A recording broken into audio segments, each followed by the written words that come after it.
आणि आपण पाहतो की तसं इथं म्हटला आपण पाहिलं की योहानाने सांगितलं की हा पहा जो जगाचा तारणारा येशू सापडला, दुसरं कुठं जायची गरज नाही, काही करायची गरज नाही, सर्व काही तुम्हाला मिळणार, फक्त येशूला काय करा या ख्रिस्त जन्मोत्सवाने। नाताळ निमित्त सांगली शहरातील अनेक चर्च देखील सजलेले आहेत। आपण सांगलीमधील एका सर्वाधिक जुन्या चर्च समोर सध्या उभे आहोत। हे जर आपण चर्च जर पाहिलं तर या चर्चची स्थापना आहे ती जवळपास 6/4/1887 म्हणजे जवळपास 136हून अधिक वर्ष या चर्चला या ठिकाणी उभा करून झालेला आहे। त्यामुळे सर्वाधिक जुनं चर्च म्हणून या चर्चची ओळख आहे। या चर्च जर आपण रचना जर पाहिली तर आपण पाहिलं जुन्या पद्धतीनं या ठिकाणी सागवानी लाकडामध्ये पूर्णपणे या चर्चची उभारणी करण्यात आली।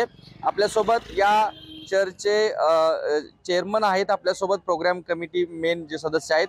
तुमचं नाव सांगा, चर्चबद्दल काय माहिती? शिरीष काळे, प्रोग्राम कमिटी अध्यक्ष आहे आणि या चर्चमध्येच माझा लहानपणापासूनचा संपर्क आलेला आहे।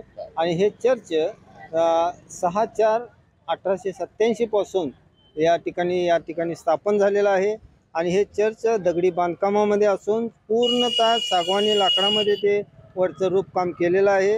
आणि एक उत्तम अशी वास्तू, ऐतिहासिक वास्तू या ठिकाणी या सांगली शहराला उपलब्ध झालेली आहे।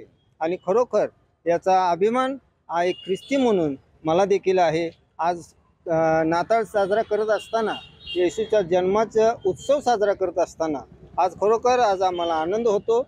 आणि या आनंदामध्ये आज आम्ही ABP माझाला देखील या ठिकाणी शुभेच्छा देतो।